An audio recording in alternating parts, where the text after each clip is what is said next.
What happens when a school bus full of children turns onto a straight road and never reaches the other end? November 12th, 1987, 7:35 a.m. Bus number 47 picked up its last student on Maple Street, Pennsylvania.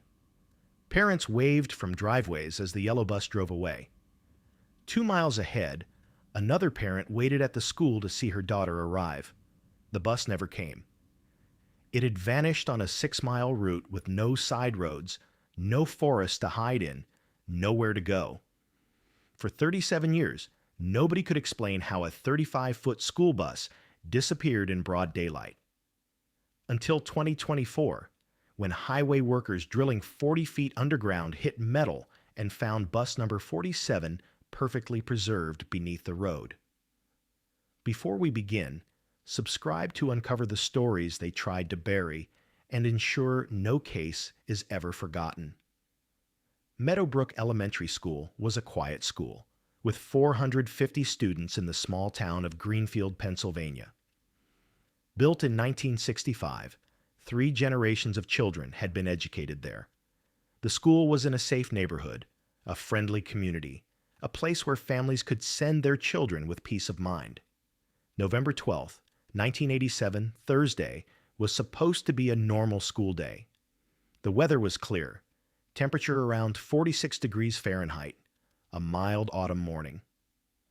Children ate breakfast, packed their backpacks, and waited for their school buses.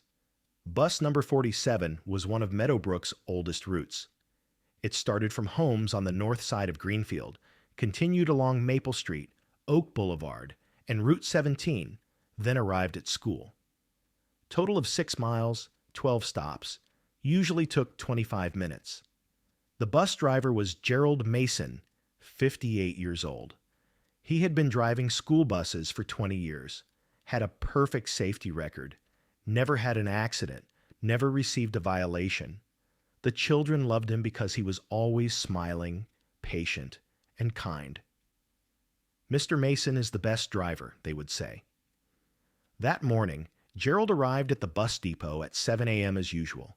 He checked the yellow International Harvester bus thoroughly. Tires, engine, lights, brakes, everything was normal. The bus had a capacity of 35 students, but that morning's route had 23 students. At 7:10 a.m., Gerald started his route. His first stop was at the beginning of Maple Street, where the Henderson family lived. They had 2 children, 10-year-old Michael and 8-year-old Sophie. Both boarded the bus and said, "Good morning, Mr. Mason," to Gerald. At the second stop, the Miller twins boarded, 9-year-old Emma and Ethan. At the third stop, the Rodriguez girls, 7-year-old Maria and 9-year-old Isabella. At the fourth stop, Tommy Carter, 11 years old, the oldest child on the route. Gerald continued the route, stopping every few blocks. Each child had their spot, their routine, their place in the small community of Bus 47. Gerald knew all their names, asked about their families, remembered their birthdays.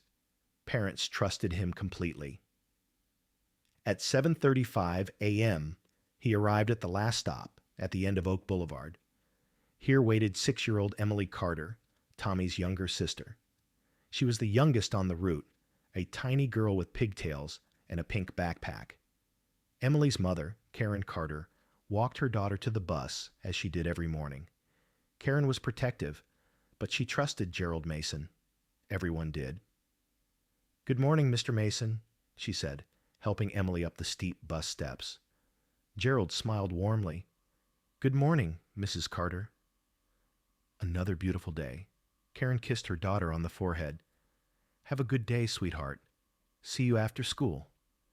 Emily nodded and made her way to sit next to her brother Tommy. Karen waved as the bus pulled away, watching the yellow vehicle disappear around the corner. It was the last time she would ever see her daughter. At 7:36 a.m., Gerald radioed the bus depot. Bus 47 to base. Completed last stop, all 23 students accounted for. Heading to Meadowbrook Elementary. ETA 5 minutes. Everything normal. Depot clerk Janet Rodriguez responded, "Copy that. 47. Safe travels, Gerald. These were the last words anyone would ever hear from Gerald Mason. Gerald turned onto Route 17 at precisely 7:37 a.m. This was the final stretch, a straight 2-mile road that led directly to the school. Route 17 was well maintained, traveled by hundreds of vehicles daily. There were no side roads, no driveways, just a straight shot through the trees. At Meadowbrook Elementary School, Assistant Principal Linda Hayes stood at the main entrance. At 7:40 a.m., she checked her watch. Bus 47 was always punctual. Gerald Mason never ran late, but the school driveway was empty. At 7:45 a.m., Linda began to feel uneasy. 5 minutes wasn't much, but it was unusual for Gerald. She walked to the school office and asked Secretary Patricia to call the bus depot. Patricia made the call. When she hung up, her face was pale. Janet says Gerald radioed at 7:36 saying he'd be here in 5 minutes. That was 10 minutes ago. She's trying to raise him on the radio now, but he's not responding. Linda felt her stomach tighten. This wasn't right. At 7:50 a.m., she called the Greenfield Police Department. "This is Linda Hayes at Meadowbrook Elementary. We have a school bus that's overdue. The driver isn't responding to radio calls. Bus number 47, driver Gerald Mason, 23 children aboard." Police officer David Torres arrived quickly. 2 patrol cars drove Route 17 from both directions. When Torres reached Oak Boulevard without seeing any sign of the bus, he radioed in. Nothing on Route 17. No bus, no signs of an accident, nothing. The road was completely empty. No broken glass, no skid marks, no indication that anything unusual had happened. At 8:30 a.m., the FBI stepped in. 23 missing children qualified as a federal matter. Special Agent Robert Kane came from Philadelphia. When he heard the situation, he couldn't believe it. A school bus disappeared on a straight road in broad daylight. Kane immediately ordered a comprehensive search. By noon, over 200 personnel were involved. Search dogs, helicopters with thermal imaging, ground teams combing the woods. Nothing was found. The families were notified. 23 families plunged into every parent's worst nightmare. Karen Carter arrived at the school still in her bathrobe, face streaked with tears. "Where's Emily? Where's my baby?" The Henderson family, the Rodriguez family, the Miller family. All arrived in various states of panic and denial. The school gymnasium became a command center where families waited together. By evening, media trucks were arriving. By the next morning, it was national news. "School bus vanishes with 23 children" was the headline across America. The FBI set up a tip line. In the first 48 hours, they received over 2,000 calls. Every lead was investigated. None led anywhere. Gerald Mason's home was searched thoroughly. FBI agents interviewed his wife Martha, his 3 adult children, his neighbors, his friends. Everyone said the same thing. Gerald was a good man, devoted to his job, would never hurt anyone. His financial records showed no debt, no unusual transactions. There was no indication he had planned anything. Background checks were run on all 23 families. The FBI looked for any connection. Nothing linked them except that they all rode the same bus route. By the end of the first week, the FBI had conducted over 500 interviews. The result was nothing. No evidence, no witnesses, no explanation.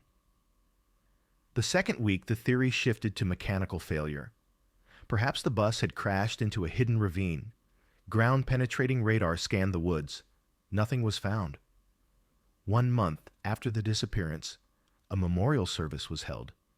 Over 1,000 people attended. Each family stood and shared memories of their child. Karen Carter spoke, her voice breaking. "Emily was 6 years old. She loved her stuffed rabbit. She wanted to be a veterinarian. She was my baby, and I will never stop looking for her." The case was officially classified as unsolved. By 1989, It was essentially cold.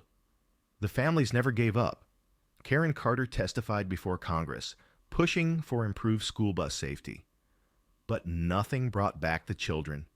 Years turned into decades. The children who should have been graduating, getting married, having families, all stolen.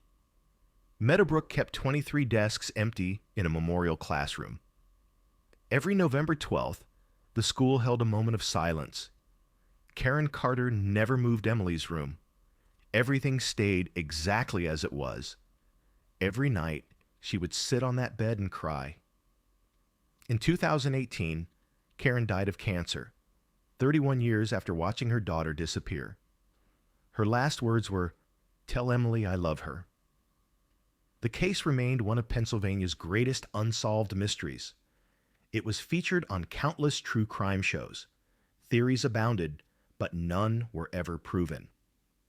In March 2024, the Pennsylvania Department of Transportation announced a project to widen Route 17. The $50 million project would modernize the highway. Construction began in April 2024. On April 15th, worker Marcus Cole was operating a drill rig at the 2-mile marker. His job was to take core samples of the subsurface. The drill was rated to go 50 feet deep. At 10:45 a.m., when the drill reached 40 feet, it suddenly stopped with a loud metallic clang. "Boss," Marcus called out, "I hit something. Feels like metal." An excavator was brought in to carefully remove soil. As the dirt cleared, yellow paint became visible. Then lettering, "School Bus." Marcus stepped back, his face pale. Tony Morrison, the project manager, stared at the metal surface. He'd lived in Greenfield his whole life. Everyone knew the story. "Call the police," Tony said quietly. "Call them right now." Within 2 hours, Route 17 was completely shut down. FBI, state investigators, forensic teams descended on the area. The excavation became a crime scene. Special Agent Lisa Martinez stood at the edge of the pit and stared at the yellow metal emerging from the earth. The Bus 47 file was legendary in the FBI, and now, impossibly, here it was, underground. "How is this possible?" she asked the geological engineer. Dr. Richard Foster examined the site. "There's a natural limestone cave system under this area. The ceiling appears to have collapsed, and over time, soil filled in the void, burying whatever fell through." "So the bus fell through the road?" "That's my preliminary assessment. But I'll need more tests to determine if this was natural or engineered." The excavation took 3 days. When the bus was finally exposed, it was remarkably intact. The yellow paint was faded, but the structure was solid.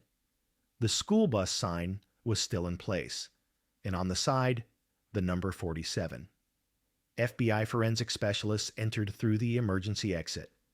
What they found was heartbreaking. 23 backpacks still hung from seats. Lunch boxes sat where children had left them, everything frozen in time. And then they found the remains. Small bones scattered throughout the bus. 23 children and 1 adult, confirmed through dental records and DNA. They had died on impact, the medical examiner determined. The fall had been instantly fatal. The most devastating discovery was Gerald Mason's logbook. The last entry told the story. 7:36 a.m., all students aboard, heading to school. Everything normal. 7:37 a.m., turned onto Route 17. 7:38 a.m., something wrong. Bus vibrating, road surface cracking, trying to brake. Road is giving way. We're falling. Children screaming, "Oh God, we're falling. Tell the families I tried to protect them." The writing ended abruptly, at the moment of impact. Geological analysis revealed something horrifying. The cave hadn't collapsed naturally. It had been deliberately weakened. Core samples showed drill holes creating a grid pattern that compromised the structural integrity. The holes were filled with concrete designed to support normal traffic but fail under a loaded school bus. This was murder, premeditated, engineered murder. The FBI investigated the 1985 road construction. Records showed Route 17 had been repaved by Greenfield Construction Company, owned by Walter Green. Walter, now 92, was living in a nursing home. FBI agents interviewed him. Over several sessions, Walter told a shocking story. In 1984, his company was struggling financially. He received a phone call from someone offering $500,000 to build a special feature into Route 17. They told me exactly where to weaken the cave ceiling, Walter said, trembling. They gave me detailed specifications. They said if I didn't do it, they'd kill my family. God forgive me. I took the money. Who were they? I don't know. I never saw faces. All communication was through phone calls. The money came in cash. When the bus disappeared, I realized what I'd done. I've lived with that guilt for 37 years. Walter Green was arrested and charged with 24 counts of first-degree murder. The FBI traced the money back through offshore accounts to a trust fund established in 1947, connected to an organization called the Sanctuary Foundation. Investigation revealed the Sanctuary Foundation had been involved in numerous child abduction cases throughout the 1970s and 1980s. The organization claimed to be saving children, taking them to underground facilities. The foundation was shut down in 1995, but someone had continued the operation. That question remains unanswered. The investigation is ongoing. On May 1, 2024, a memorial service was held. The remains were finally laid to rest. Over 2,000 people attended. Peter Carter, now 71, spoke about his daughter Emily. For 37 years, I wondered where she was. Now I know. She died quickly, with her brother holding her hand, and Gerald Mason did everything he could to save them. That brings me some peace. Route 17 was demolished and rebuilt along a different path. The old section became a memorial park. 24 trees were planted, one for each victim. A granite monument lists all their names. The yellow bus was preserved in a climate-controlled building. Visitors can view it through glass. The backpacks are still there, the lunchboxes, a reminder of 24 lives cut short. This story teaches us that sometimes the most dangerous threats are hidden beneath the roads we travel. It shows us that evil can be patient, waiting years to spring its trap. And it reminds us that some questions may never be fully answered, but it also shows us that truth eventually comes to light.